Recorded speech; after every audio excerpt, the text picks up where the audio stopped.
Hello दोस्तों, स्वागत है आप सभी का मेरे यूट्यूब चैनल पे जिसका नाम है बीएससी विद अभय। तो आज हम इस वीडियो में पढ़ने जा रहे हैं फेवरी पैरो व्यतिकरण मापी के बारे में।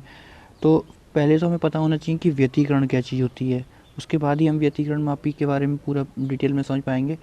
तो सबसे पहले हमें पता होना चाहिए कि व्यतिकरण क्या चीज़ है। तो जब समान आयाम और समान तरंग दैर्ध्य की बनी दो प्रकाश तरंगें किसी माध्यम में एक साथ अध्यारोपित होती हैं, अर्थात यानी कि यह प्रवेश करती हैं, तो माध्यम के विभिन्न बिंदुओं पर प्रकाश की तीव्रता का वितरण एक समान नहीं रहता।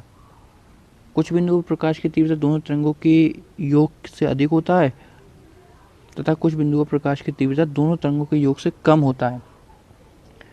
तो इस घटना को प्रकाश का व्यतिकरण कहते हैं। जब दो के स्थान पर बहुत सारे अथवा अनंत कला संबद्ध प्रकाश पुंज अर्थात प्रकाश तरंगे जो होती हैं उनमें व्यतिकरण होता है। अगर यानी कि जब दो के स्थान पर, यानी कि यहाँ पर दो तरंगों के बारे में बताया था हमें, अगर दो से अधिक होंगी तरंगे तो उनके बीच में अगर कोई व्यतिकरण होता है तो इस प्रकार के व्यतिकरण को बहुल पुंज व्यतिकरण कहते हैं। फैब्री पैरो व्यतिकरण में बहुल पुंज व्यतिकरण ही होता है। इसमें दो किरणें नहीं होती केवल, इसमें कई किरणें होती हैं, बहुत ज़्यादा किरणें होती हैं। तो फैब्री पैरो व्यतिकरण मापी को बनाने के लिए सबसे पहले उसकी रचना के बारे में हमें पता होना चाहिए। तो इसको हम सर्वप्रथम दो प्रकाशता समतल कांच की रचित प्लेटें लेते हैं जो P1 P2 है हमारे पास, जिसके बीच में वायु फिल्म होती है। ठीक है, दोनों के बीच में जगह होती है थोड़ी सी, थोड़ा थोड़ा दूर पे होती है दोनों। इन प्लेटों के आंतरिक भाग पर चांदी अथवा एल्यूमिनियम की पॉलिश होती है। इनके जो अंदर के भाग, अंदर की साइड जो होती हैं, दोनों आमने सामने की जो होती हैं साइडें, उन पर चांदी या एल्यूमिनियम की पॉलिश होती है। इसमें जो P2 प्लेट होती है वो स्थिर रहती है और जो P1 प्लेट होती है, इसमें दो प्लेटें हमने दिखाई थी, जैसे बताया था कि दो प्लेटें होती हैं। ये देखिए आमने सामने दो प्लेटें हैं P1 और P2। तो इसमें P2 जो होती है वो स्थिर रहती है और P1 प्लेट को पेंच के द्वारा चलाकर दोनों प्लेटों के बीच की दूरी को बदला जा सकता है। यानी कि इसको ऐसे लगाया जाता है कि हम इसको आगे पीछे करके दूरी को बदल सकते हैं। तो प्लेट P2 पर पेंच व स्प्रिंग लगे रहते हैं जिससे वह प्लेट P1 के समांतर रहे। इसको इस तरह से मतलब रोका जाता है कि ये एक दूसरे के आमने सामने रहें।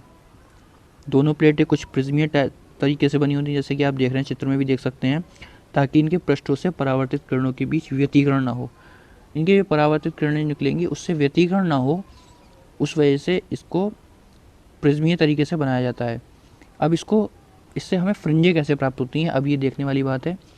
तो S1 विस्तृत प्रकाश स्रोत है। ये जो S1 है ये हमारा जो है विस्तृत प्रकाश स्रोत है जो लेंस L1 के फोकस पर स्थित है।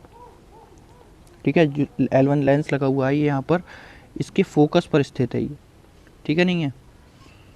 अतः S1 प्रकाश स्रोत से चलने वाला प्रकाश लेंस L1 के समांतर पुंज के रूप में निकलकर प्लेटों पर गिरता है। जो प्रकाश पुंज होता है वो S1 से निकलकर चलने वाले और फिर जो लेंस आगे लगा है उसके आगे निकलकर वह पुंज के रूप में निकलने प्लेट पर गिरता है। पुंज की प्रत्येक किरण P1 और P2 के बीच उनके परावर्तक पृष्ठों से बार बार परावर्तित होती है और प्रत्येक परावर्तन में कुछ प्रकाश पारगमित भी हो जाता है, यानी कि पार भी निकल जाता है, और इस प्रकार प्रत्येक किरण से अनंत पारगमित किरणें का एक समूह प्राप्त होता है। इस समूह की किरणें आरंभ में समांतर व कला संबंध होती हैं तथा किन्हीं दो क्रमागत किरणों के बीच एक नियत पथांतर होता है। ठीक है नहीं है। तो जब इन किरणों को एक लेंस L2 के द्वारा संकेंद्रित किया जाता है तो व्यतिकरण उत्पन्न होता है।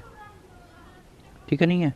अतः स्रोत S1 के सभी बिंदुओं से चलने वाली किरणें लेंस L2 के फोकस तल में रखे पर्दे S2 पर व्यतिकरण चित्र बनाती हैं। ठीक है नहीं है। तो S2 पर व्यतिकरण चित्र बनाती हैं। जो फाइनल हमारा जो होता है वो S2 पर व्यतिकरण चित्र बनता है।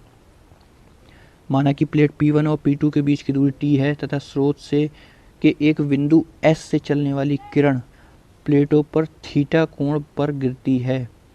तो इस किरण द्वारा उत्पन्न पारगमित किरणों में किन्हीं दो किरणों के बीच पथांतर 2t cos थीटा होगा। अतः संपोषी व्यतिकरण के लिए जो होता है फाइनल जो हमारा व्यंजक निकल कर आता है वो है 2t cos थीटा बराबर n लैम्डा। यहाँ पर जो n होता है यह एक पूर्णांक है, ठीक है नहीं है, n जो है ये एक पूर्णांक है। सो अगर आपको वीडियो अच्छा लगा हो तो प्लीज़ वीडियो को लाइक कीजिए, चैनल को सब्सक्राइब कीजिए, बेल आइकन दबाना बिल्कुल भी ना। और इस जो पीडीएफ आपने देखा है, इस पीडीएफ का लिंक मैं डिस्क्रिप्शन में दे दूंगा, वहाँ से आप जाकर डाउनलोड भी कर सकते हैं। सो बाय गाइस, मिलेंगे अगले वीडियोस में।